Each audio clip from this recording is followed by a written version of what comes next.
Hello and welcome to ThePrint's Political Adda. In this episode, we will be discussing about the death of Assamese singer Zubeen Garg, the controversies surrounding it, the politics of it. With me, I have my colleague Sourav Barman, who has just come back from Assam. He was on a week-long trip there to cover whatever is happening in that state, how the state continues to grieve about the loss of a son, a brother, and a cultural icon of the state. We also have with us today Mr. Akhil Ranjan Dutta, who is a professor in Gauhati University in the Political Science Department. Now, to begin with, Zubeen Garg's death has engulfed the entire state of Northeast. He wasn't just a singer or just a musician. He's a cultural icon, the first rock star that the Assamese people have ever seen in their lives. His rise has been something that has been captured in the minds of the general public of the state, which is why daily functioning of the entire state has been in a limbo since his passing away. People of Assam have been awaiting, in what they say, justice for Zubeen's death. Multiple arrests have been made, and we will be discussing all of this today in this political adda. Now, coming to you, Sourav, you just come back from Assam. You were there for a week-long trip there. Can you give our viewers a glimpse of what you felt and what you saw on the ground? Yeah, no, right. Zubeen Garg spoke about how Assam will come to a standstill for a week when he dies. And I was there after almost 3 weeks after he passed away. He passed away in September, on the 19th of September in Singapore. So I was there, I think, 3 weeks after his death. And I can tell you that, I found the state was still struggling to shake off that sense of grief and mourning. It was still mourning its favorite son, and you still had those memorials that had sprung up in every neighborhood across Assam just after he died, and you still have those memorials playing his songs on loop. The radio stations are playing his songs on loop. TV channels are playing his songs on loop. His movies are being shown, and the general discussion is mostly about him.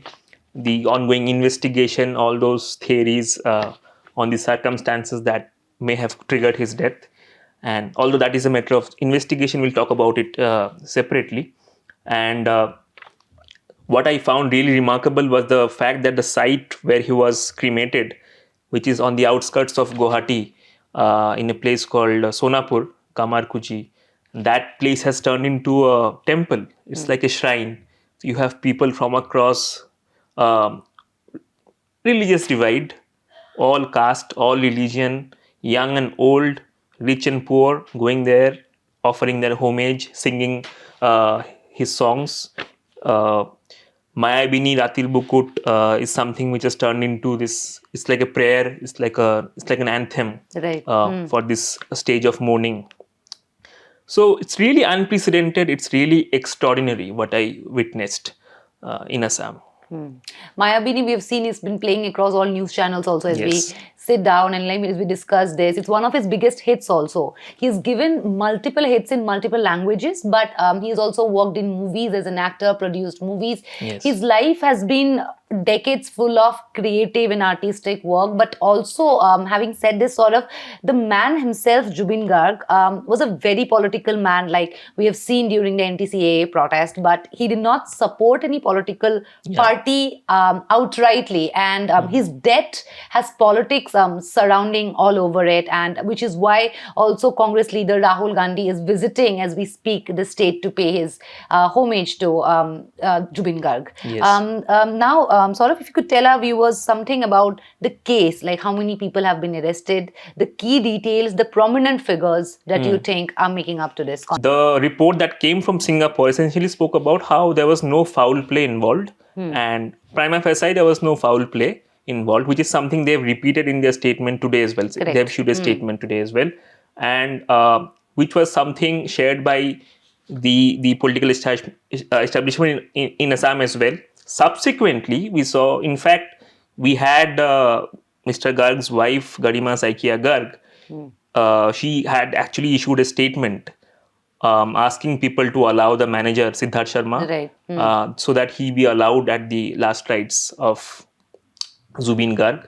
But gradually we saw politics entering the picture and a lot of questions coming up.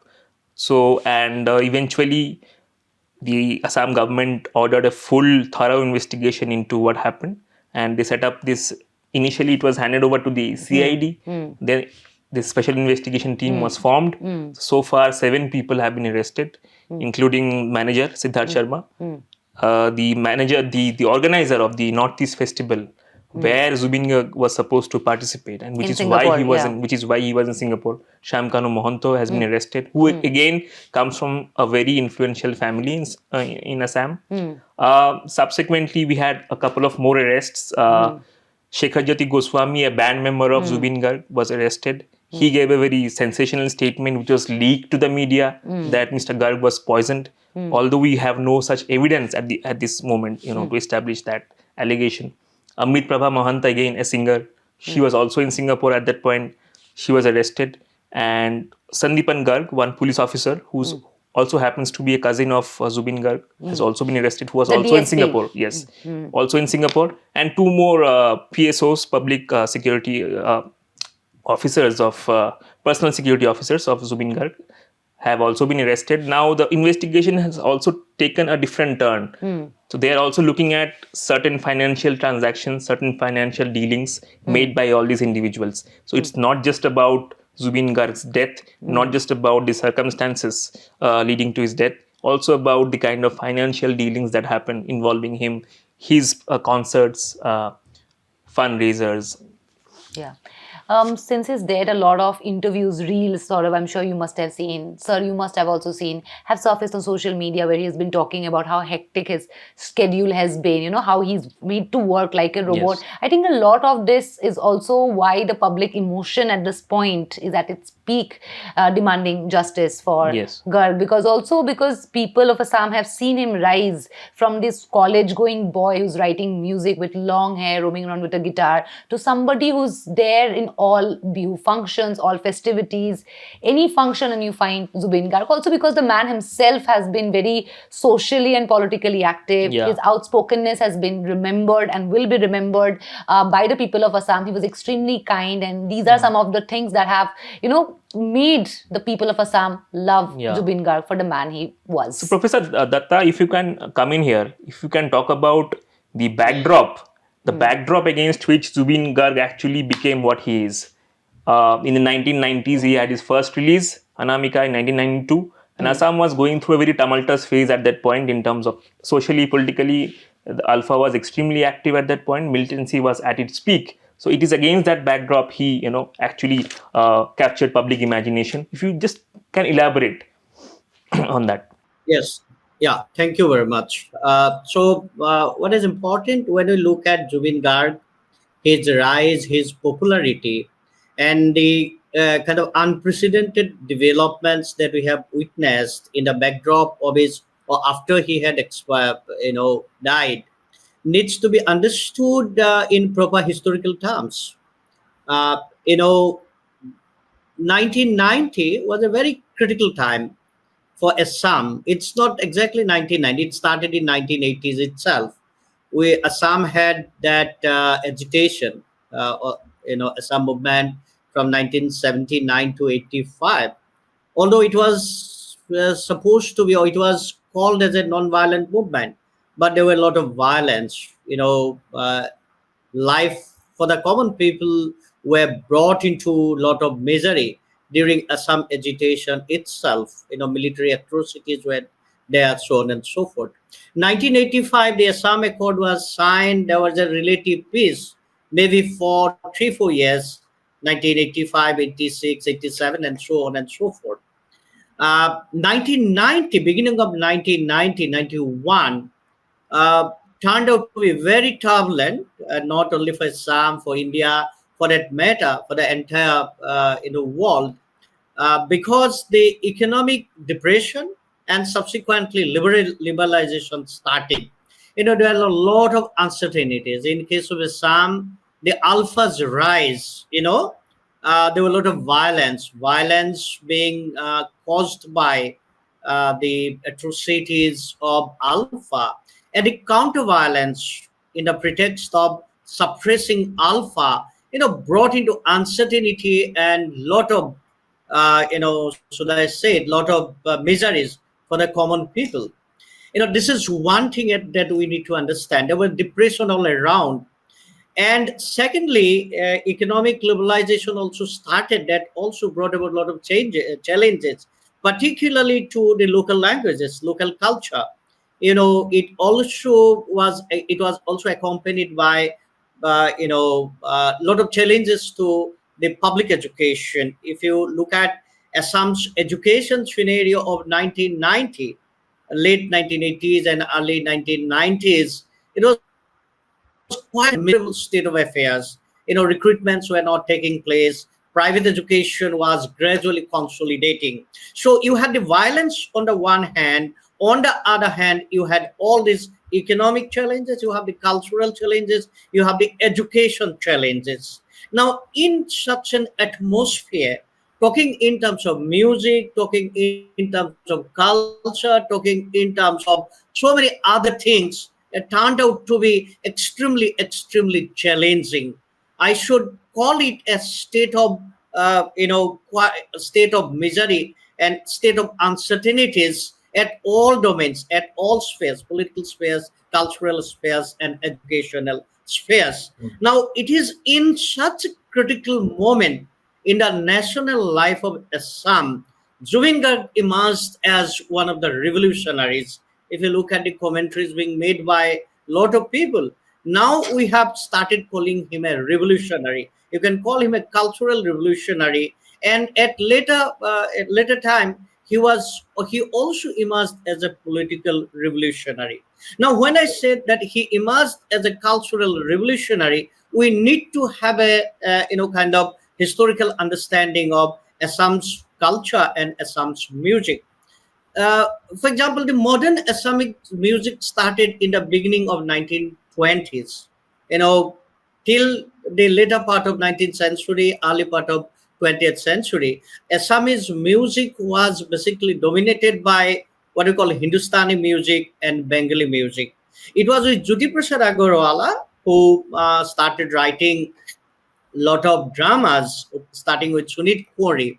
No, he started composing Assamese music, modern Assamese music, which were quite unique and which had a kind of rhythm of the Assamese folk, Assamese popular imagination, and so on and so forth. Remember, that was also a critical time in terms of anti-colonial struggles. People had the aspiration that we have to come out of the colonial exploitation and so on and so forth. Now, he was joined by other cultural architects like Vishnu Rabha, 1930s, 1940s, 1950s, and so on and so forth.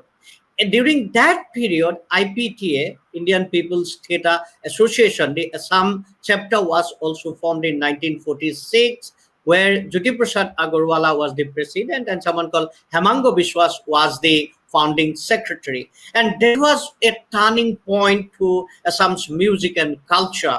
This IPTA, Indian People's Theatre Association, contributed a lot towards revival, regeneration, or rejuvenation of Assamese music and culture.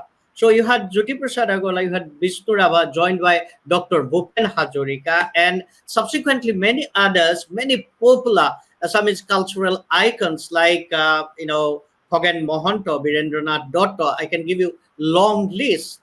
Now that continued almost till 1970s.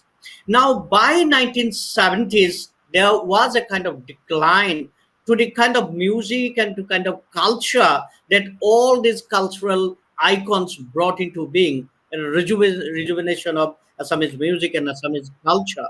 1980, as I said, the Assam movement was there. Then by 1990, the Alphas struggle for independence Assam, lot of ethnic upsurge, outfits also came up, indulging in violence and so on and so forth. So therefore, this was a critical situation where Zubeen Garg emerged as a cultural icon. Now, when I said Zubeen Garg emerged as a cultural icon, we need to understand that he was also giving a kind of new rhythm to the Assamese music. Earlier, the Assamese music, that had the classical base, Indian classical base, and the kind of instruments that they were using, in a way, those were conventional kind of instruments that they were using. 1990 was a turning point. A lot of technological developments were taking place, and also people had exposure to the Western music. Now, there was a difference in the rhythm of life, rhythm of culture, rhythm of music. Now, at this critical juncture when Zubeen Garg emerged, he captured that rhythm, the change in the rhythm of life, change in the rhythm of music, and so on and so forth.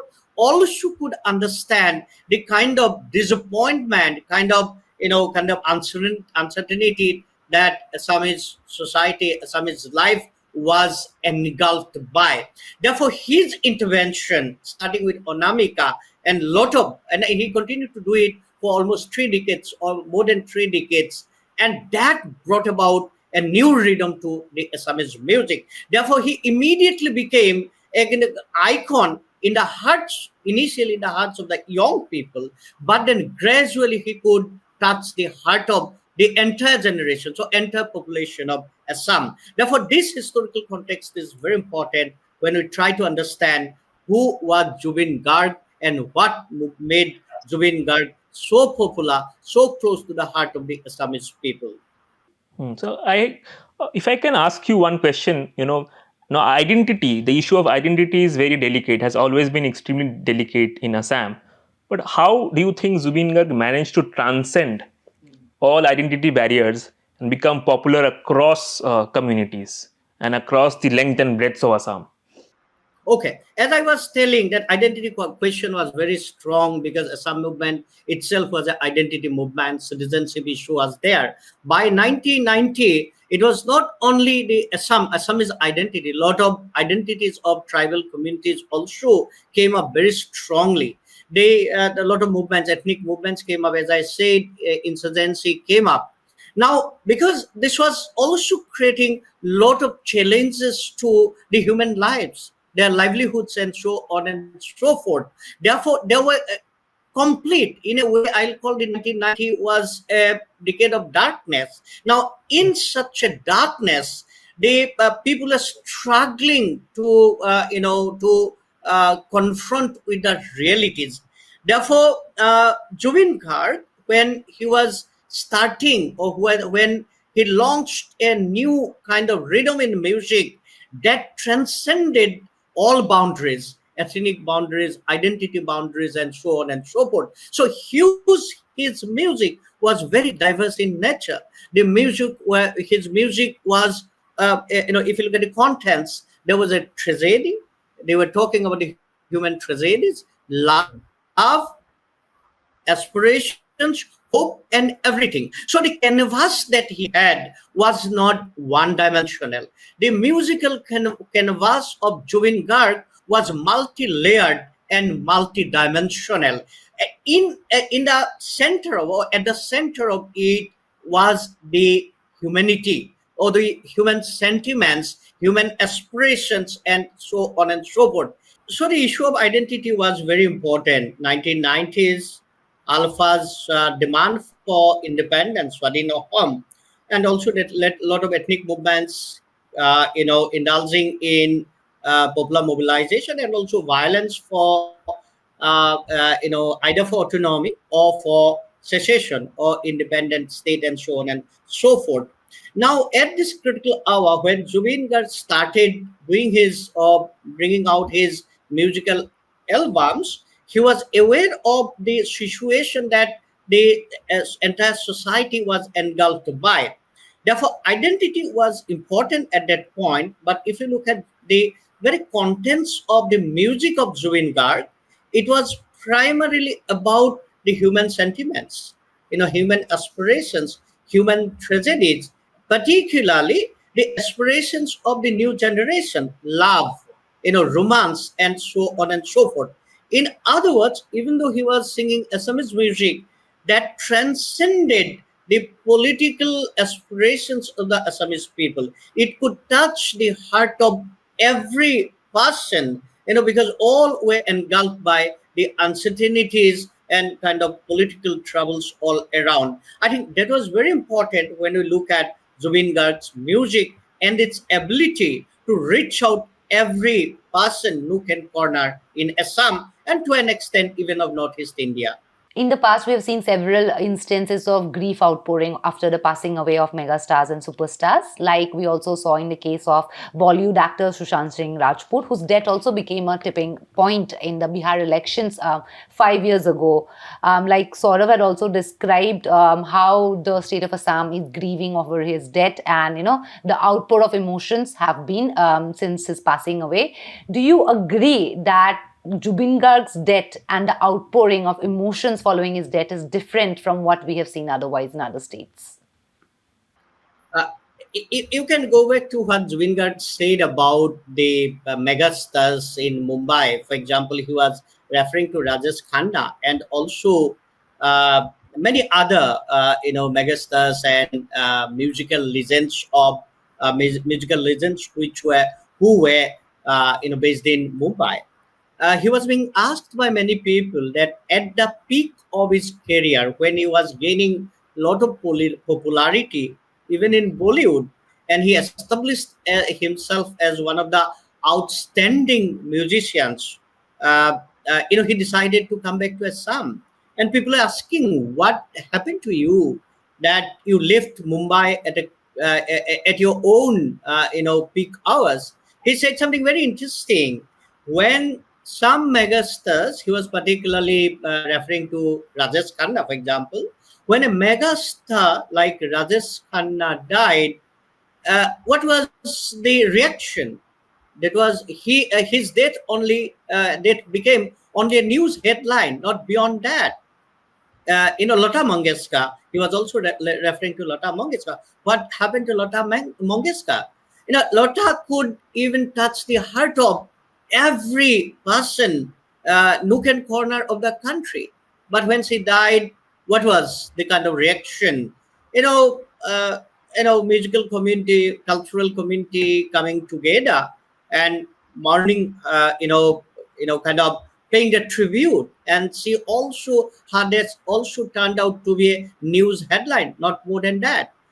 Therefore, he's decided that he'll come back to his own land, to his motherland, and he himself decided that when he dies, there'll be standstill for 7 days, not less than 7 days. This is because of the cultural connect. You know, it also happened in case of Dr. Bhupen Hazarika. If you remember, in 2011, when Dr. Bhupen Hazarika died, he died on 5th November, and when his dead body was brought to Gauhati on 7th of November 2011, and when he was cremated on 9th November 2011, these emotions were there. Therefore, the cultural connect, how to connect yourself with the cultural community, and cultural vibrancy of the people is very, very significant when we look at the fallouts of the date of a cultural icon. I think this is one. But for Zubeen Garg, there is another very important thing that we need to remember. And you talked about in the beginning, you talked about the politics of Zubeen Garg. Now, Zubeen Garg's politics is extremely, extremely unconventional. His politics is not of the politics that we usually refer to, because he has a very popular song, Politics Nokoriba Bondo, do not indulge in politics. That's a very popular song. Now, his politics was in a way, it transcended all institutional boundaries and disciplines. When we look at even left politics, you have a lot of boundaries, disciplines, you have rules and regulations, and you cannot speak beyond a particular point, and so on and so forth. Therefore, he was not part and parcel of those, although he was a very political person, political, musician or political cultural activist. He was not part of all this conventional politics. What was important in him was to connect with the people in a very simple language and in a non-conventional way. And he could also touch upon the heart of the people by pronouncing that, after overall, all in all, he is a human being. He shouldn't be understood by his caste, he should be understood by his religion, and he doesn't have even a god. In other words, he was transcending the conventional boundaries of politics, conventional boundaries of culture. And remember, he was not a elite musician.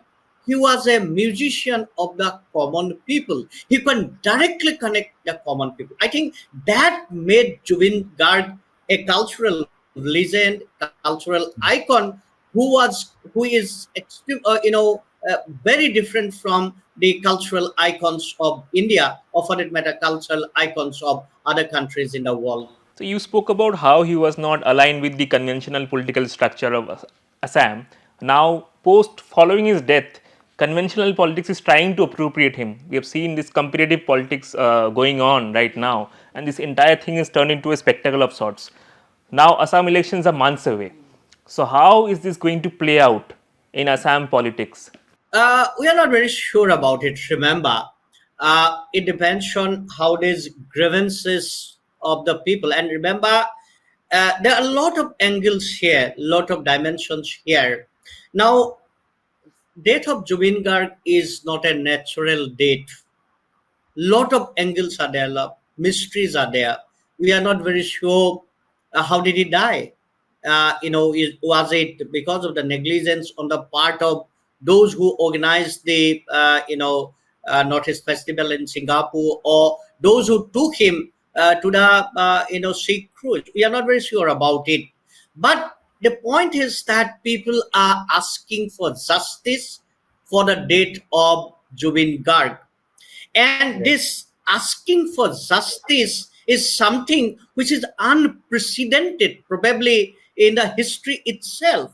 Now, therefore, you have the emotion for the date of a cultural icon, but that date has not been natural. Now, people are yet to be convinced by the kind of measures, kind of initiatives being undertaken by the government to investigate his date. Will the culprits be caught adequately, properly, and will they be punished appropriately? I think these are fundamental questions which are coming up. And the incumbent regime is till now is they have also undertaken a lot of initiatives in this regard, but people are yet to be convinced regarding the very comprehensiveness, appropriateness of the initiatives undertaken by them, and that definitely has given an opportunity even to the opposition political parties asking for justice for Zubeen Garg. So in this critical juncture, you can find a kind of convergence between the common people asking for justice for Zubeen Garg and opposition parties asking for justice for Zubeen Garg. Therefore, Zubeen Garg's death has also become a rallying point for political contestation. As far as the electoral outcomes are concerned, we are not very sure about. Remember, elections are fought on at several fronts. It's not singular issue. Remember, Antica movement of 2019. It continued for quite a long time. A lot of grievances that people had against the incumbent regime. But when elections happened, the electoral outcomes was not as expected. Now, I'll not equate it with the Antica movement of 2019. It is more than that, because it has touched the heart of every section of the society. But what I'm trying to point out is that the incumbent regime, which is accountable to the people in terms of giving justice to Zubeen Garg. Now, how that justice is delivered, so how is it being delivered? That will determine many things as far as 2026 elections are concerned. So, do you think Zubeen Garg's death has been a litmus test for Himanta Biswa Sarma, the chief minister? You could see it. You can, if you look at if you look at the kind of statements coming from the chief minister of Assam, you can see he's coming live in the social media. He has been frequently addressing the journalists, thereby addressing the people, and he's trying his level best to convince the people that there has been no negligence on the part of the government in case of investigating Zubeen Garg's death, and but thereby also giving justice to Zubeen Garg. Therefore, the very reactions on the part of the Chief Minister itself indicates the kind of pressure that there has been the kind of pressure that he has to take out of the date of due to the date of Zubeen Garg. All right, sir. Thank you so much for sharing your views and giving us your time. Thank you so much, Sourav, for also joining in. Do keep logging on to the print to read our stories and to keep watching our videos.